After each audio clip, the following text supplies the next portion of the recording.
په انشوٹ اپلیکیشن شی به میشتو سه ډوبلیکیټ ټیب څنګه استعمالوي د استعمال څنګه دا به په ویډیو باندې څنګه استعمالوي او په پکچر باندې به څنګه استعمالوي مکمله طریقه به توشم انشوٹ اپلیکیشن طرف ته دلته اول نه مو سي پکچر اوپن کړی دي وروړی می دي انشوٹ اپلیکیشن ته چې ډیر ټیم نشي ځای لکه څنګه چې د نوم نه ظاهره د ډوبلیکیټ په دا باندې میشتو سه د پکچر د ویډیو د هر نمونه شي ډوبلیکیټ کاپی جوړولای شي څنګه جوړولای شي فرض کدا پکچر مو اوپن کړای دا دوامیو د ډوریشن 5 سیکنډ تا دا لږ زکماوه 2 سیکنډ مې کړو ډوریشن اس ډوبلیکیټ چې سلیکټ مې کړو دا ډوبلیکیټ چې څنګه وایي کنه ډایرکټ په 2 سیکنډ بلا کاپی جوړی شي بیا چې وایي درمه با جوړ شي دا نمونه په وخت د ضرورت باندې چې کله مش ویډیو جوړوي یوټیوب ته یا فیسبوک ته یا کله کله مشته د یو شي د یو پکچر د ویډیو په 2 سیکنډ نه 5 سیکنډ نه یا په دینه ډیره چی وی کنه دې مشته ډبل ضرورت شي په دا ډوبلیکیټ باندې مشتو سه بیا دې کاپی وړای شي لکه دلته ز دیندا په دې باندې مشتو سه کاپی جوړولای شي دا ویني دا 5 سیکنډ ته ډوبلیکیټ چې وایو 5 سیکنډ په دې بلا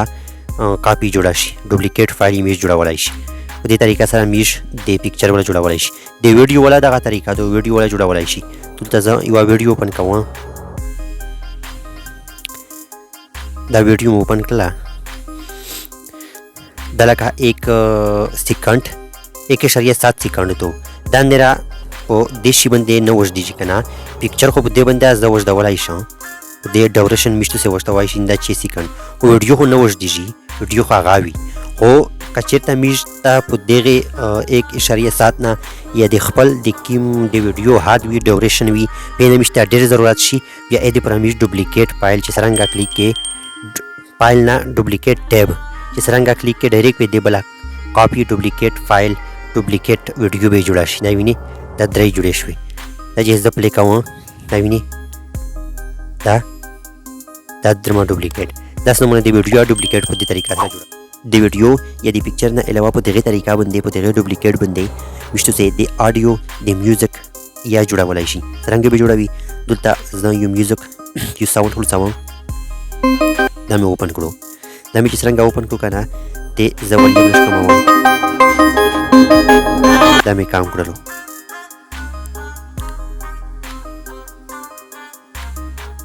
دا میوزیک هم سره ډیر دا د دې ز ډیلیټ کوو دا به ته وشایم ته مو سره ډیر دا میوزیک لکه مولش کام کړو په تابه باندې د ډوبلیکیټ استو شم سیدا مې سلیکټ کړو یا ډوبلیکیټ تلل دا ویني ډوبلیکیټ بیا په شول بیا خپل ډایرکټ سره جوړوي ټچ بلم په شول ویني دا ډوبلیکیټ فایلینا ډوبلیکیټ کاپی د آډیو جوړولای شي ټیک شو د پکچر ویډیو آډیو میوزیک کی MP3 ساوند وی دې غونډه ولا په دې طریقه سره جوړ کېټ نه مخشي چې سیمرا آپشن یادي په دا باندې مو یو آی او ویډیو جوړ کړی ته دا ریپلیس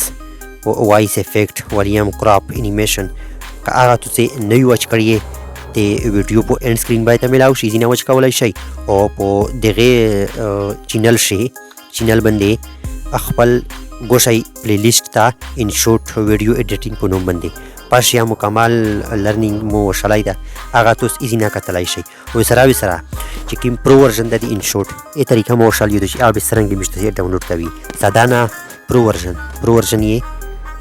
زه ته ورشان چې پرو ورژن سنمونه د سیټینګ ته لولنه دا ویني دا پرو ورژن دا دلته لیکلی دی یو هاف already an انشوٹ پرو ممبر یعنی انشوٹ پرو ورژن چې کوم دا مو ډاونلوډ کړای دی already دغه ډاونلوډ کولو طریقه به ته مکمل ته وشلې تاسو کتلای شي چې په کومه طریقه پلی سٹور نه ډاونلوډ کیږي دې طریقه مو وشلې د ګوشي طریقه ته ایزینا تاسو ډاونلوډ کولای شئ او دا یو داسې اپلیکیشن دی چې په دا باندې زه افلاین ایډیټینګ خپل از دا استعمالوم افلاین بالکل مسره نیټ نه دا اویلیبل دا وینئ تاسو په دې باندې زه افلاین مکمل ویډیو په داسې ایډیټ کوم سیټ کوي کا فیسبوک پر وی یوټیوب پر وی شارټ وی ریل وی مکمل سیټینګ مکمل ایډیټینګ په داسې زکه ډېر زبردست اپلیکیشن ده امید لرم چې په دغه ډوبلیکیټ آپشن مې تاسو په ډیټیل سره پوي وي کا ویډیو سره معلوماتي وي نری مرګري سره ضرور شي کوي ویډیو ته لایک او کمنټ ضرور ورکړئ په چینل فرست ټایم وي چینل سبسکرایب کړئ ګنټې نشان کړئ او پښتو ژبه معلوماتي ویډیو نوټیفیکیشن بټن نه والا ورخاص چل کړئ عمل کړئ چې فیسبوک دغه ویډیو کې فیسبوک پیج لایک او فالو کړئ بل ویډیو شی بیا ملاویږي هغه پرې د الله په امان